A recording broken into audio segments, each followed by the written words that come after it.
Hey everybody, and welcome to another episode of The Bottom Line. I'm your host, Lauren Kalil. Our show is brought to you by the U.S. Army Warrior Fitness Team. Right now I'm here with Dylan Malitsky, part of Loud and Live, but we are here in Madrid, Spain right now. Yes, here in the home of the Caja Mágica, home to the Regionals, Invitational, and now the Madrid Championship. I know, a lot of great things going on in store, but what we're talking about is TYR Wodapalooza, because you guys just announced some new formats of the competition this year. Individual elite on Thursday and Friday, and then elite teams on Saturday and Sunday. What made you guys decide to change the format like that?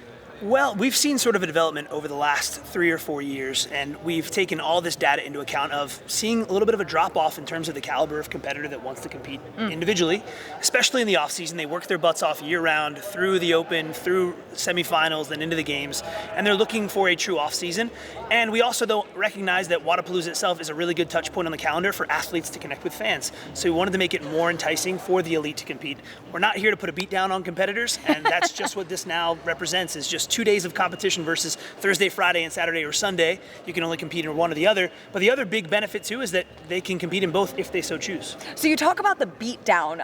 Any idea of like what type of programming it will be? Is there going to be any crossover from like the individual to team competition? No, because we do recognize that there's probably going to be quite a number of athletes that do elect, and that's the hope. The hope is that athletes do elect to go first individual, then team on the backside. Yeah. And now they have double opportunities to make money in that regard, and double the chance for folks that are coming in from out of town or watching the broadcast to be able to see their favorite athletes compete. But as far as the programming is concerned, what I will tell you on the team side, because people are so excited to watch Friday, Saturday, and Sunday elite competition, we're going to showcase the athletes' individual abilities. There's definitely going to be some teamwork, and hopefully we see a lot of athletes that historically do go individual competing on a team, but you're still going to get to see them shine as individuals as well as part of that squad. What has the athlete feedback been like so far? Have people reached out saying that they're excited about this, they're nervous? What has it been like? Well, I can tell you, we did not make this decision in a silo. We didn't make it in the dark. We did You didn't make the decision just yesterday? No, we didn't just come up with it on the fly and just decide to make a graphic and post it. No. We did a ton of market research, asking a lot of the athletes that have competed historically at Wodapalooza, and even those that haven't from the big names in the elite divisions, and said, hey, what would make this a more enticing opportunity for you? And thus far, we're seeing the fruits of that labor and that decision. It was not one that we took lightly.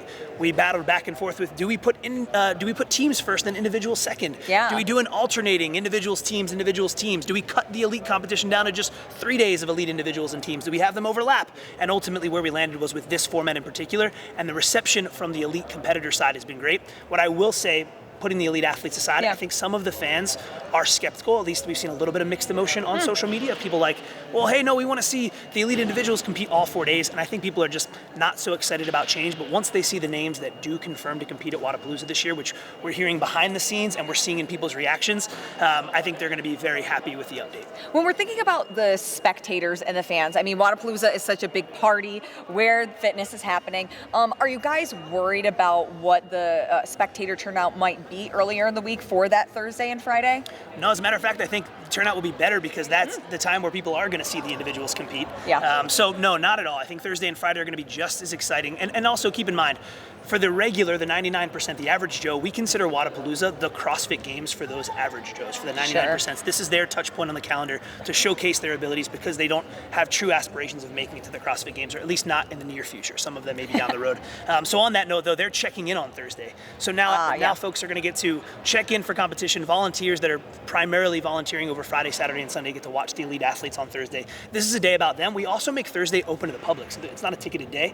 So it's a big day where we see a huge turnout from the South Florida community that maybe aren't CrossFit fans, and it's their chance to walk in and be like, well, what is this? Exactly. What's happening? People putting on amazing displays of fitness, and hopefully we capture some serious fans that then come back for the rest of the weekend and then become fans of the sport long term. Will the athletes see the programming beforehand, or before they have to make the choice whether they do one, both?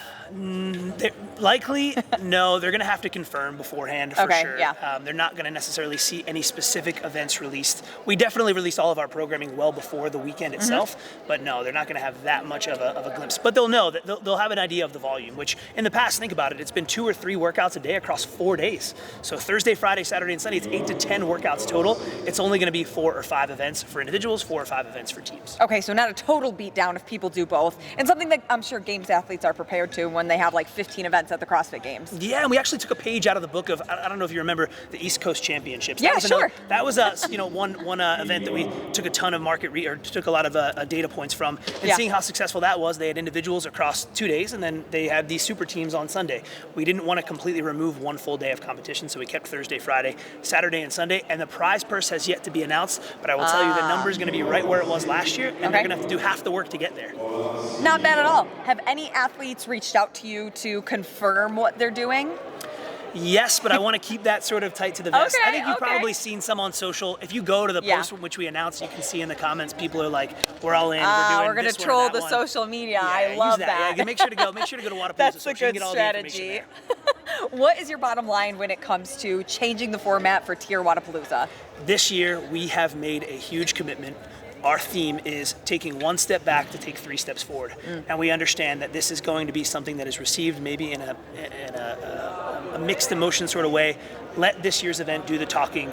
We are so excited that the experience is going to be exponentially enhanced because of this change. You're going to have more elite athletes competing maybe once who have never competed before, or competing both individual and team. And I think it's going to make for a really fun weekend of competition for both the average Joes and the elite fans, volunteers, as well as brands and everyone else following from home. Well, something certainly to look forward to. Dylan, thank you so much. Our first Bottom Line episode in person and not from my living room. Yes. So pretty cool. Thank you for having me. Yes. Yeah. All right. We'll see you there. Let's do it.